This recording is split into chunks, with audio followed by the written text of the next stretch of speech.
Wala pang opisyal na kumpirmasyon na ngunit usap-usapan ang pagbabalik ni Bea Alonzo sa ABS-CBN. Noong July 2021, nag-sign si Bea Alonzo ng exclusive talent contract sa GMA Network matapos ang halos 19 years kasama ang ABS-CBN.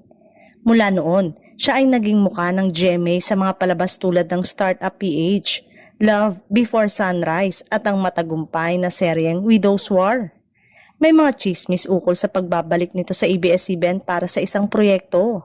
May lumabas sa social media post na nag-uulat ng malalaking kontrata ni Bea sa ABS-CBN na nagkakahalagang bilyon, ngunit walang opisyal na pahayag mula sa ABS-CBN. Sa ngayon ay wala pang proyekto na nakasalang sa aktres sa GMA Network at kasalukuyang ini-enjoy ang life kasama ang boyfriend nito na si Vincent Co. Spotted kamakailan si Bea kasama ang boyfriend na si Vincent Co sa NAIA Terminal 1. Kaugnay ito ng viral video kung saan makikitang mabilis na naglalakad ang dalawa sa loob ng airport.